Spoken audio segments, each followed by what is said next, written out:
Once again, it's Donnie Walker.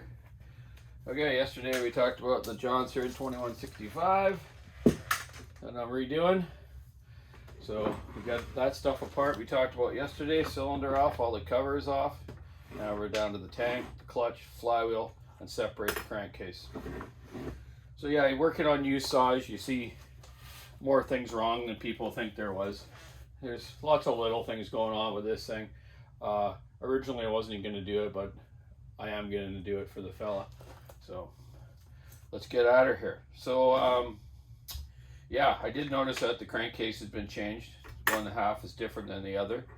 But besides that, let's figure out how to get the clutch off. Now I have a proper tool from Husky. I do have a custom one that I made that I have welded a 1/2-inch socket on it so I can use an impact, which takes them off real easy. You should try to get the clutch off before you take the motor apart. So you can use a piston stop, or using a 1/2-inch impact, you don't even need a piston stop. It just, the power takes it right off. But because I've already taken the cylinder off, I'm going to use the manual method.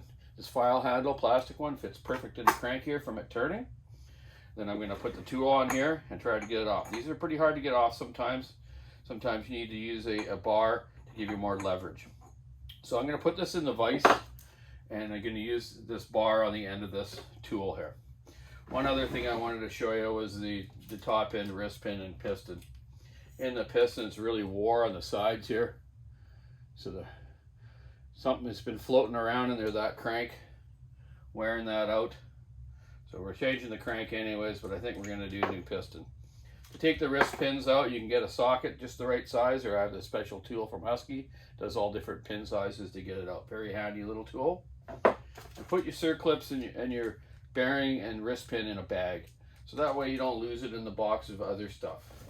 And if you're not real competent of putting stuff back together, or you forget which bolts go where, put every different set of bolts in a bag. So like all your crankcase bolts in one bag, mark it.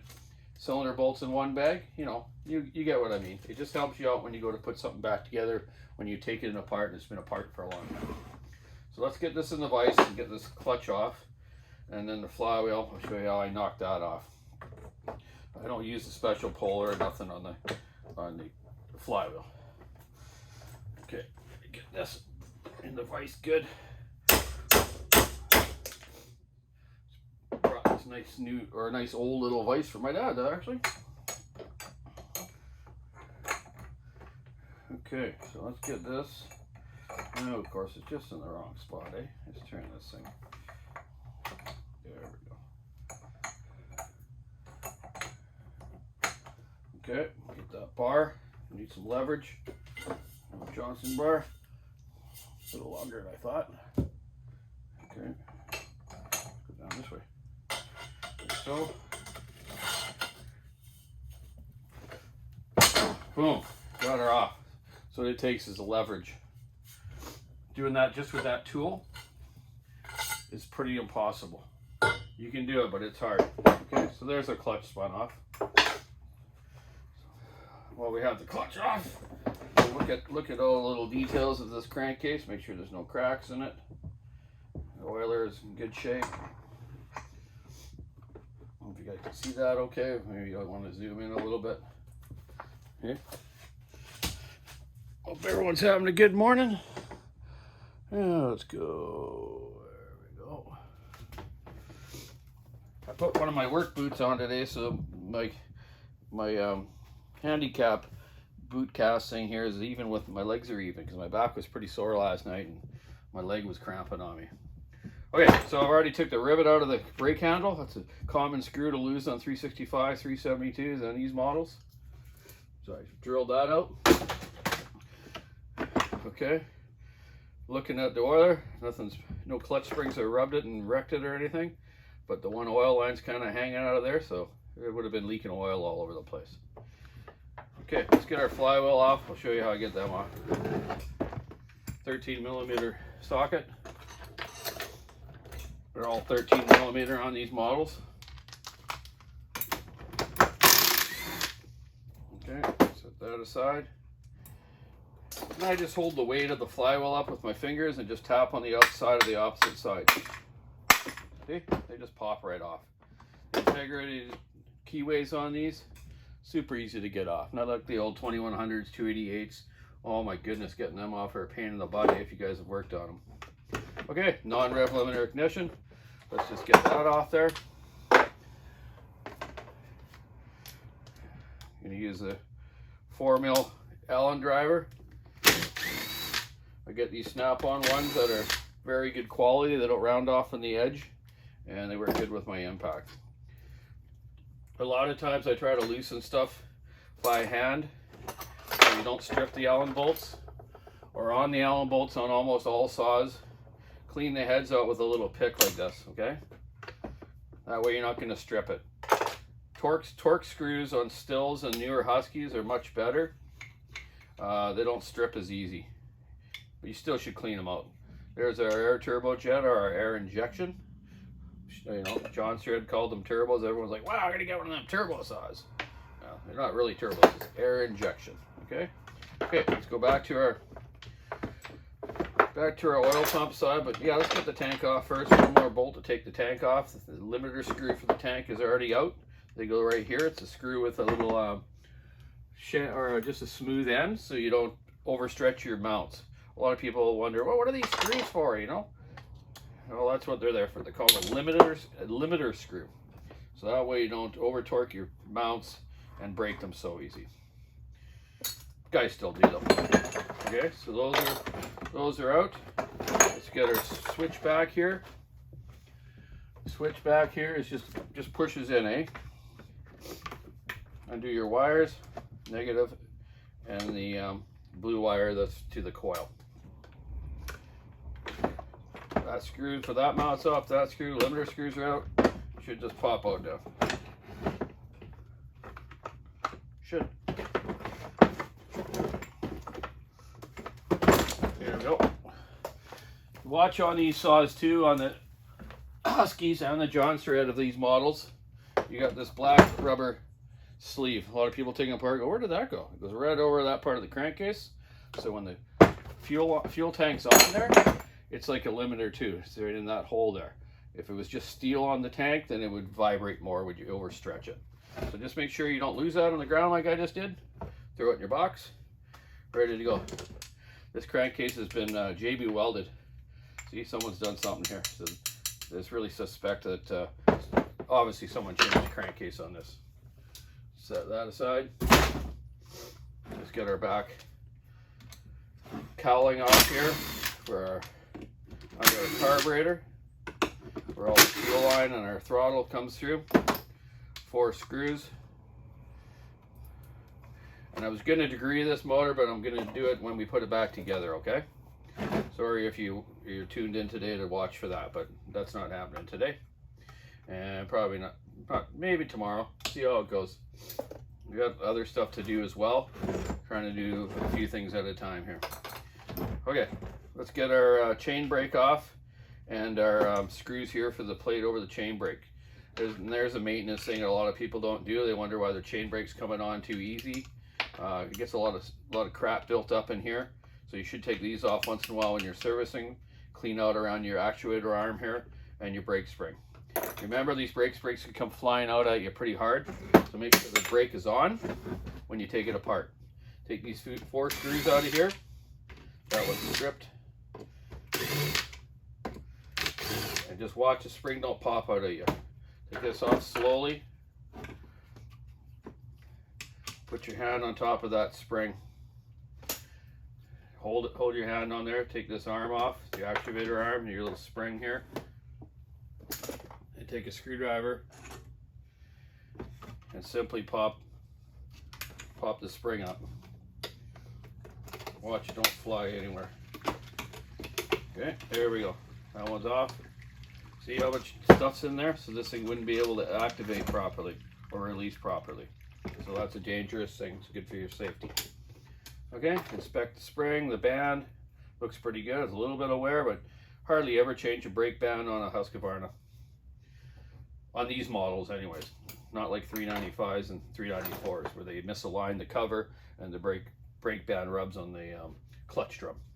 Okay, so that's all out now, and that'll get all cleaned when we go out and clean this crankcase. But we're gonna get everything else off first.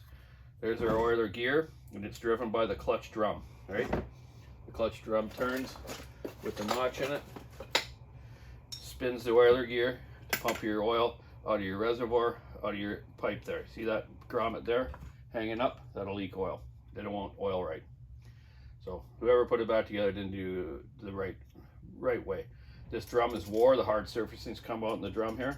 So we'll put another one on here as well. That's just wear the bearing out real quick. Okay, oiler gear, let's get her up and off there.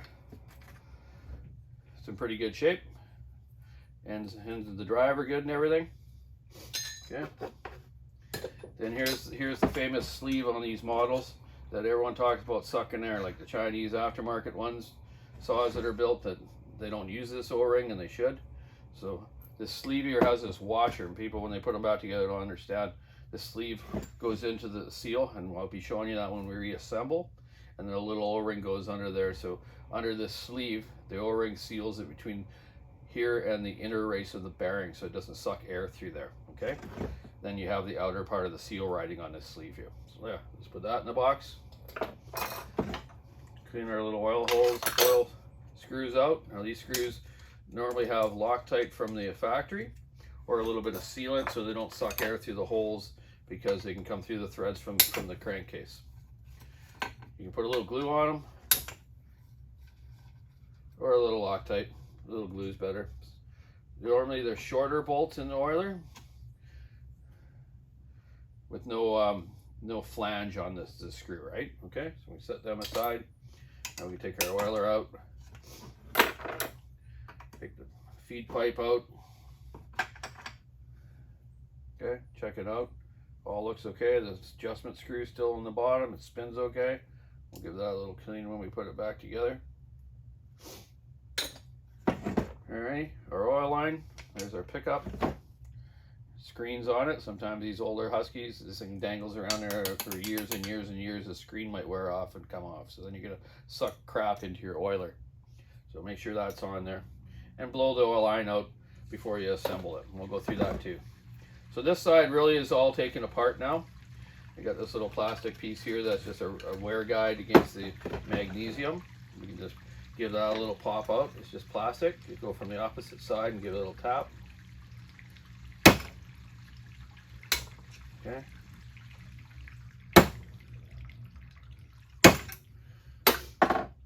Set that aside. Yeah, okay, we got a couple dog screws here, or bucking spike screws, whatever people want to call them. Bucking spikes. Dogs, I call them dogs. Let's just see if they're tight. Yep, so they're not stripped. That's good. Okay, get them out. You don't really need to take them out, but I'm going to take them out because I'm going to put another dog on it and these screws, because these ones are a little wore out. I never did like these Husky screws that came there. The rounded kind of heads, the part of for the Allen is really shallow, so they're easy to strip. Don't like them. Garbage. Okay, so let's get to our other side now. Got our coil off, or flywheel off. And some people talk about advanced timing these saws. Sure you can. Some guys grind the keyway here, then they'll hold the flywheel in the spot they want to set it to timing, then crank the crap out of the nut so it's nice and tight. I don't like doing that because I've seen guys' keyways break because they don't get the nut tight enough. So what I do is I take the coil, I elongate the holes in the lamination, and I move the coil up just a bit till it touches the case here. That's a couple degrees of timing. Works for me, doesn't for you, don't do it. But that's what I do, just with a little 5/32 file, elongate these holes, but then I Loctite the screws on coils too, because I've seen them even from the factory come loose and rub against your flywheel.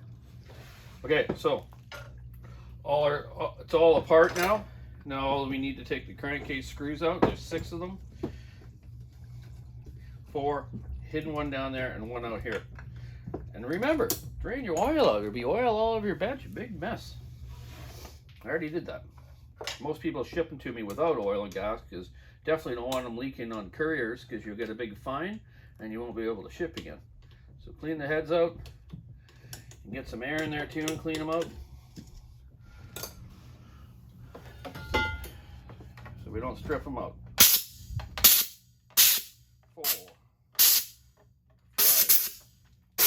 6. There we go. All 6. Break them loose by hand so you don't strip them, because they're hard to get out if you strip them in there. I've even seen these crankcase screws come loose on some, even ones that weren't modified or rebuilt just from the factory. A screw will come out and rub against your flywheel. You wonder, what the heck's that noise? Where's all that metal filings coming from? It's from the screw, from the crankcase. So get them all broken loose, then you can use your impact and wind them all out.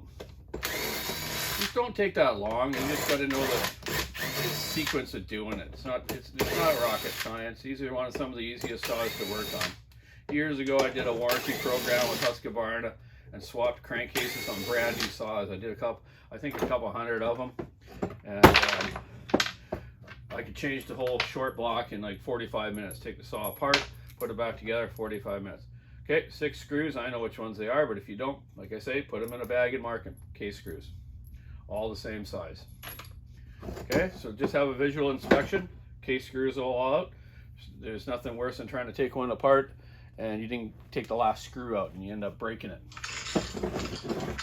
Okay. All right, so those are all out. Oiler stuff's all out. Now we're just going to spread it apart. I have the Husqvarna tool here. It's like a jaw setup. You can use it on almost any model of saw that doesn't have a full circle crankshaft. So we'll get it. We'll start on the clutch side. Get the tool in there, and the centerpiece to the end of the crank here. It's got a little point on it. Goes right into the end of the crank. Give it some turns. Yeah, this one's coming apart easy. Okay, you have to get this a little tap. Someone's got some glue on it there. There. Okay, so that side's off. Let's have a look at this thing now. Yeah, someone's put some glue down in here. Okay, JB Weld. Must have been a crack there. Oh, there's no crack there. I don't know why someone did that.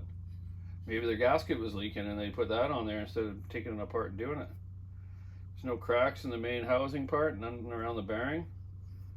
This is kind of weird. I don't know what someone's done here. There's some sort of metal here in the crankcase, right in the bottom transfer port here, hey? It's almost like someone would put that in there to hold the bearing from spinning, maybe, eh? Suspect. If that's the case, I wouldn't have done it that way. I would have kind of pop marked the magnesium here. If you didn't have a new one, right? Pop mark it with a center punch, okay? So then you put the bearing in, it kind of galls it up and holds it in there. And some of that, maybe some good Loctite bearing glue or something, eh? But yeah, I noticed that when I took the cylinder, I'm like, what's that? And then look at its magnetism. So it's steel. Someone put something in there to hold that bearing, guaranteed. Yeah, might have to change this side. Maybe we should go orange and red, eh? I'll give them half an orange and half a red. Anyways, we'll see how that goes. All right, let's get the other side out now. Okay, remember you got these dowels here as well, eh? The dowels for the crankcase. The newer ones have plastic ones, or these old ones have steel ones. Just pull them out. Set them aside. I like to lap the 2 halves on my granite machinist block to make sure that they're nice and flat before I'll reassemble them. I'll show you that as we do it. Okay, let's get our other side out now. Flywheel side, same tool. Just adjust it a bit here for the length.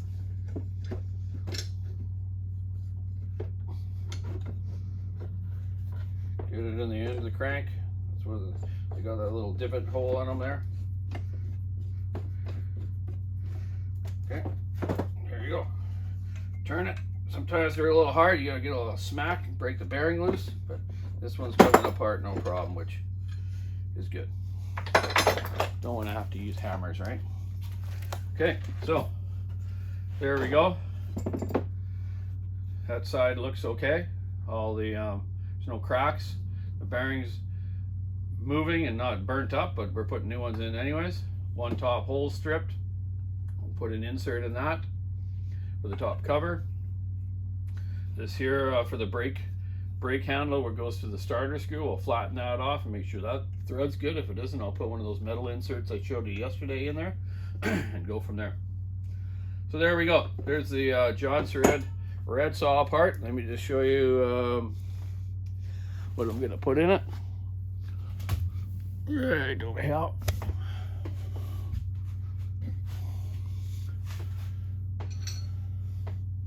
Here's a used 372 crank that we're gonna put in it. Okay. So this one's in much better shape. Your end of your crank isn't broken. See the end here, it's been broken, and machine's almost like someone was smacking it to get it apart, and that's how they wrecked it. Maybe not a good way to do it. Use the proper tools. This one's got a good bearing. There's no bluing or nothing to it. Yeah, it should be good. My journals feel good for the bearings. So yeah. All right, let's check out this side though. I want to check out this side where the PTO bearing was. See if it was sloppy in there. Oh yeah, look at it. Look at it, just falls in, eh? So that's why someone put that steel in there, whatever they did to try to hold that in there, but it didn't quite work. Look how sloppy that is. So that's no good. Yeah, I'll find you use half there, Todd, and we'll go with an orange and red saw. It'll work fine. I've done it before. I'm gonna do it again.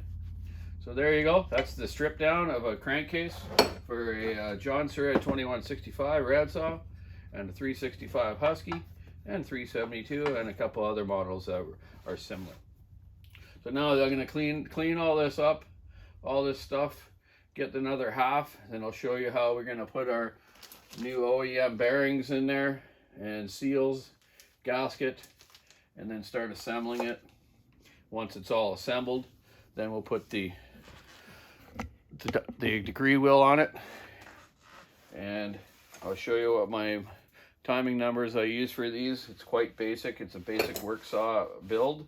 They rip and they last. And that's the whole idea of saws that I do for the working man to get by for the day and enjoy his saw and get his work done a little bit faster and safer. People always say, isn't that unsafe to have a more powerful saw? Well, no, because the guy can buy a bigger one that's more powerful. So why not use something that will get you out of the pinch quicker? Lighter, faster. It's the way to go. Proven fact, man. Proven. Anyways, keep sawing with sticky knives, rubbing the ride. Enjoy the... Oh, it's Friday. TGIF, by the way. Enjoy your weekend. It's supposed to rain a bit tonight and tomorrow, so we're not going to take our trailer camping. I'm going to hang out and work. I'm going to get this project done. The 395 one done. A few more saws done for Johnny from Walker's Saw Shop. Then next week I'll take these all back down to Johnny and he can ship them out. And then I'll grab a batch more. I got lots to do, new ones, a couple more used ones. But yeah, I was a little sore last night. I overworked a little bit. So today I think having this even boot thing's going to help me out. Won't wreck my legs up. There you go. Keep burning wood, boys. Have a great day, and girls, and kids. Whatever's out there. Have a great weekend. Love you all there. Bye.